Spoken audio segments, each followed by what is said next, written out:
If you've ever tried to bulk and ended up softer than you expected, if you've ever increased calories and watched the scale jump faster than your strength, or if you've been stuck in that frustrating middle ground, not lean enough to feel sharp, not eating enough to grow, then this video is for you.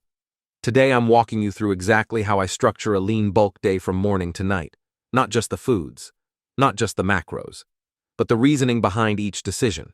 How timing, distribution, activity, and appetite management all work together to support muscle growth without unnecessary fat gain. Because a lean bulk isn't about eating more. It's about eating smarter, the big picture. What a lean bulk actually is. Let's start here. A lean bulk is not a dirty bulk. It's not force feeding. It's not seafood. Eat food. It's a controlled, calculated calorie increase designed to support muscle tissue growth while minimizing fat storage. The body can only build muscle at a limited rate. If you dramatically overshoot that energy requirement, you don't build muscle faster. You just store more fat. That's the mistake most people make. They assume more calories equals more gains. It doesn't. The real equation is slight surplus plus progressive overload plus adequate protein plus recovery equals lean tissue gain. Right now my intake is sitting just under 3,000 calories. A few months ago, it was lower. I didn't jump there overnight. I gradually increased calories as my body weight stabilized and performance improved. That's important. You earn more calories through adaptation. Starting the day, movement before food. The first thing I do every morning isn't eat, it's move. A short walk. Nothing intense. No intervals. No sweating buckets. Just light movement. This isn't about fasted cardio hacks. It's about rhythm. Light movement in the morning improves blood flow, wakes up the nervous system, and sets a calm tone for the day. You don't need to complicate that. Then we eat. Daily macro targets. Structure over guesswork. Right now, my daily targets look roughly like this. High protein. Moderate fat. Strategically placed carbohydrates. Protein is deliberately high. Why? Because protein is the anchor macronutrient during recomposition or lean bulking. It protects lean mass, supports recovery, enhances satiety, and increases thermogenesis. Many people underestimate how forgiving high protein intakes are in healthy individuals. The research is clear. Very high intakes in resistance-trained people are safe. So instead of worrying about eating too much protein, I focus on ensuring I never dip too low. Because being too low on protein compromises muscle gain far more than being slightly high ever will. Fat intake is moderate, not extremely low, not excessive, enough to support hormone function and dietary satisfaction. Carbohydrates fill the remaining space, and they're placed intentionally. Breakfast, controlled and intentional. My first meal is protein dominant, egg-based, moderate fat. Lower carbohydrate. Why not load carbs at breakfast? Because I prefer to allocate the majority of my carbohydrate intake around training and during periods when appetite naturally rises. Carbs are a performance tool, not just a calorie filler. By keeping breakfast controlled in carbs, I preserve flexibility later in the day. This also helps stabilize blood sugar early, preventing energy crashes before training. Another important point. Enjoyment matters. You can have the most optimal macro split in the world. But if you hate your meals, you won't sustain the plan. Sustainability beats theoretical perfection. Supplement layer, minimal and rational. I don't rely on supplements to compensate for poor eating, but I do use simple insurance. Omega-3 support if fatty fish intake isn't consistent. A multivitamin as a safety net, not because they build muscle, but because athletes sometimes underconsume micronutrients during structured dieting phases. Supplements should fill small gaps, not replace food. Pre-workout meal, where performance is built. Now we move into the most strategically important meal of the day, the meal before training. Because training drives muscle gain. So this meal fuels training.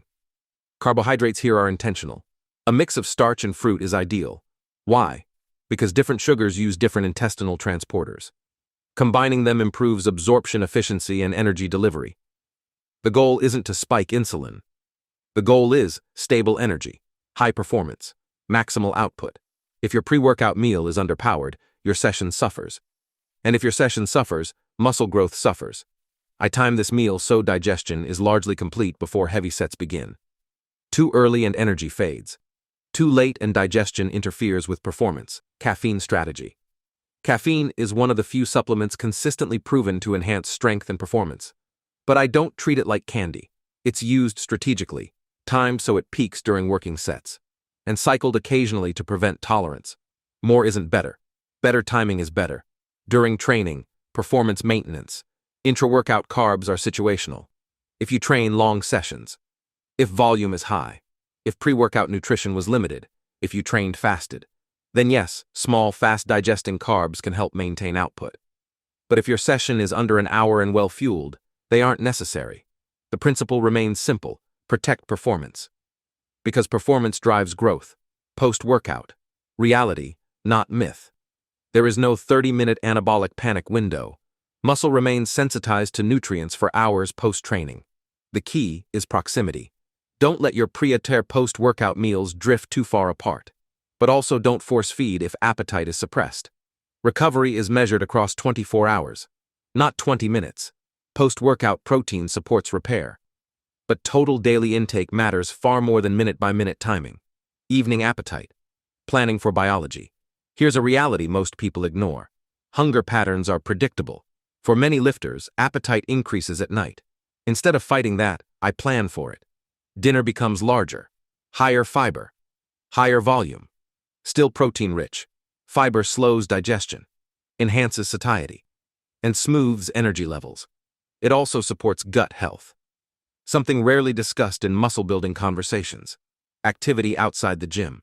Lean bulking doesn't mean inactivity. Light sport. Walking. Daily movement. All of that increases caloric flexibility. When your daily movement increases, your body partitions calories more favorably. That allows slightly higher calorie intake with lower fat storage risk. Activity gives you room. Sitting all day removes that room. Pre-sleep strategy. Before bed, I focus on slow-digesting protein sources. Casein-rich foods are ideal.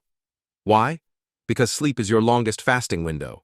Providing sustained amino acid availability overnight reduces the risk of muscle breakdown.